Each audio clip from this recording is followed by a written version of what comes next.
Bro making wise അടിപൊളി പടമാണ്, നല്ലൊരു പടമാണ്. അല്ലാതെ ഇപ്പം നമ്മുടെ എന്താ പറയുക മാസ് പടമല്ല, പക്ഷെ വിഷ്വൽ എന്ന് പറയുമ്പോൾ വേറെ മേക്കിംഗ് പൊളിച്ചടിക്കുന്നുണ്ട്. അടിപൊളി പടം, അങ്ങനെ വേറെ ലെവലാണ്. 3 ക്യാരക്ടേഴ്സ് 3 വ്യത്യസ്ത രീതിയിലുള്ളതാണ്. ആ 3ഉം നല്ല അടിപൊളിയാണ്. കാലങ്ങൾ അതിൻ്റെതായ രീതിയിൽ മീൻസ് ഇപ്പം പഴയ കാലഘട്ടമാണെങ്കിൽ അതിനനുസരിച്ച്, പിന്നെ മീൻസ് മണി എന്ന് പറഞ്ഞ ക്യാരക്ടറിന്റെ അത്, പിന്നെ അജയന്റെ അജയൻ ഈ റീസൺ അല്ല, ഒരു 2000 ആ ടൈം പീരീഡ്, ആ സമയം എല്ലാം പൊളിയാണ്, എല്ലാം പക്കയാണ്. സിനിമ അടിപൊളി സിനിമയായിരുന്നു. ട്രെയിലറിലൊക്കെ ഉള്ളതുപോലെ തന്നെ ആ ഒരു എക്സൈറ്റ്മെന്റ് ത്രൂ ഔട്ട് സിനിമയിൽ ഉണ്ടായിരുന്നു. എന്താ പറയാ, ടൊവിനോ തോമസിന്റെ അടുത്ത മാർക്കബിൾ ആയിട്ടുള്ള ഒരു സിനിമയാകാനുള്ള എല്ലാ ഇതുമുണ്ട്. തിയേറ്ററിൽ വന്ന് മസ്റ്റ് വാച്ച് ആയിട്ടുള്ള സിനിമയാണ്. 3D എഫക്ട് നല്ലതായിരുന്നു. VFX-ഉം ബാക്കി സാധനങ്ങളൊക്കെ നല്ല സിനിമയായിരുന്നു. ടോവിനോയുടെ കരിയറിലെ ഏറ്റവും നല്ല മൂവിയായിരുന്നു. അതായത് എന്താ മിന്നൽ മുരളി അങ്ങാട്ടി അടിപൊളിയായിരുന്നു, സൂപ്പറായിരുന്നു. കാര്യം ഫാമിലിക്ക് ഏറ്റവും കൂടുതൽ നല്ല രീതിയിൽ ഇഷ്ടപ്പെടും. പിന്നെ ടോവിനോയുടെ കുറച്ച് കളറിയും കാര്യങ്ങളൊക്കെ ഉണ്ട്. ഫൈറ്റൊക്കെ ഏറ്റവും കൂടുതൽ നമ്മുടെ മലയാള സിനിമയിലെ ലാലേട്ടൻ കഴിഞ്ഞ് കഴിഞ്ഞാൽ ഏറ്റവും കൂടുതൽ നല്ല രീതിയിൽ ഇപ്പോൾ ഫൈറ്റ് ചെയ്തിട്ടുള്ളതെന്ന് പറയുന്നത് ടോവിനെയാണ്.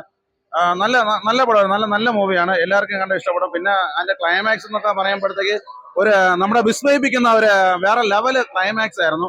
കാര്യം നമ്മുടെ അങ്ങോട്ട് തിരിഞ്ഞു നോക്കുക, നമ്മളെ ചിന്തകൾ പോലും എടുക്കും പോലെ സിനിമയിൽ തന്നെ നമ്മൾ ലയിച്ചിരിക്കും. നല്ലൊരു സ്റ്റോറി ഉണ്ട് പടം. ആ സ്റ്റോറിയൊക്കെ നല്ല അതിനനുസരിച്ച് വേറെ ലെവലായിട്ട് പോയിരിക്കുന്നത്, അടിപൊളിയായിട്ടുണ്ട്. സൂപ്പർ. എൻഗേജ് ചെയ്താണ് കണ്ടത്, എൻഗേജ് ചെയ്യുന്നത്.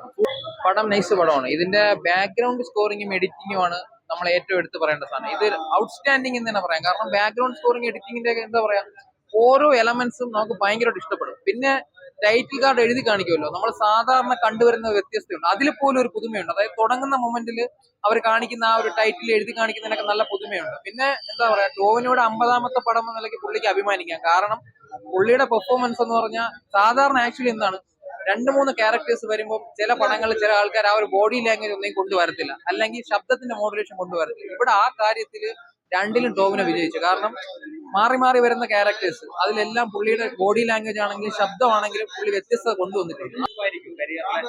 ടോവിനോയ്ക്കോ പുള്ളിക്ക് വേണമെങ്കിൽ നമുക്ക് അങ്ങനെ പറയാം. കാരണം 50ാമത്തെ പടം എന്ന നിലയ്ക്ക് പുള്ളി വിജയിച്ചു. കാരണം ഈ 50th മൂവി 100th മൂവി എന്ന് പറഞ്ഞ് ഓരോ നടന്മാരുടെ കരിയർ വരുമ്പോൾ അത് ആ പടങ്ങൾ ഭയങ്കരമായിട്ട് ഉറ്റുനോക്കും. സിനിമാ പ്രേക്ഷകർ ഉറ്റുനോക്കും, സിനിമാക്കാരും അതായത് ഫിലിം ഇൻഡസ്ട്രിയിലുള്ളവർ ഉറ്റുനോക്കും. അപ്പൊ പുള്ളിക്ക് അതിൽ അഭിമാനിക്കാം. ചെയ്തിട്ടുണ്ട്. അതാണ് ഞാൻ പറഞ്ഞത്, പുള്ളിയുടെ ബോഡി ലാംഗ്വേജ് ശബ്ദത്തിലും ആ ഒരു മോഡുലേഷൻ ഒക്കെ പുള്ളി കൊണ്ടുവന്നിട്ടുണ്ട്.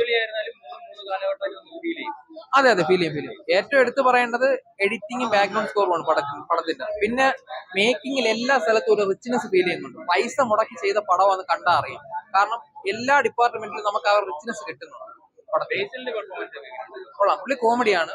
പുള്ളി പതിവ് ചെയ്യുമ്പോൾ ഒരു സംഭവം തന്നെയാണ്, നമുക്ക് ചിരിയൊക്കെ വരുന്നുണ്ട്. പുള്ളി ഇപ്പം കുറച്ചു കാലം കൊണ്ട് ചെയ്യുന്നില്ല, ഒരു ടിപ്പിക്കൽ ക്യാരക്ടർ തന്നെയാണ്. ഇത് ഏറ്റവും ഒരു ലിഫ്റ്റ് കിട്ടാൻ പോകുന്ന ടോവിനൊക്കെയാണ്. പിന്നെ കൃതി ഷെട്ടി ഞാൻ പറഞ്ഞ പോലെ എനിക്ക് തോന്നുന്നു ചിലപ്പോൾ പുള്ളിക്കാരിക്ക് ഇനി മലയാളത്തിലും എന്താ പറയാ ഒരു വേഷങ്ങൾ കിട്ടാൻ സാധ്യതയുണ്ട്. കാരണം നമുക്കൊരു അന്യഭാഷയിലുള്ള ഒരു ആർട്ടിസ്റ്റിനെ പോലല്ല, ഒരു തനി ഒരു മലയാളി പെൺകുട്ടിയെ പോലെ ഫീൽ ചെയ്യുന്നുണ്ട് പടങ്ങൾ. അതെ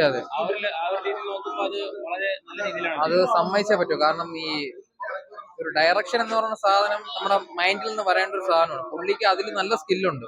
ആദ്യത്തെ പടം ഇത്രയും ഒരു ബഡ്ജറ്റിലെടുത്ത് ചെയ്യുക, അതിന്റെ പ്രൊഡ്യൂസർ പുള്ളിയെ വിശ്വസിക്കുക, അങ്ങനെ ചെയ്തൊരു പടമാണ്. പുള്ളി നന്നായിട്ട് ചെയ്തിട്ടുണ്ട് കേട്ടോ. കാരണം ഡയറക്ഷൻ സൈഡൊക്കെ കൊള്ളാം. ആദ്യത്തെ പടമാണല്ലേ? ഓക്കെ അത് വെച്ച് നോക്കുകയാണെങ്കിൽ കൊള്ളാം. പുള്ളി നന്നായിട്ട് ചെയ്തിട്ടുണ്ട്. നല്ലപോലെ എൻഗേജിങ് ആയിരുന്നു. കൊള്ളാം. പുള്ളി ലാഗൊന്നും എനിക്ക് തോന്നിയില്ല. പുള്ളി ആദ്യത്തെ പടമല്ലേ, നല്ല കൊള്ളാം. സിനിമ ഇഷ്ടപ്പെട്ടോ? അടിപൊളി, സൂപ്പർ. മണി എന്ന കറക്റ്റ് സൂപ്പർ, അടിപൊളി, സൂപ്പർ.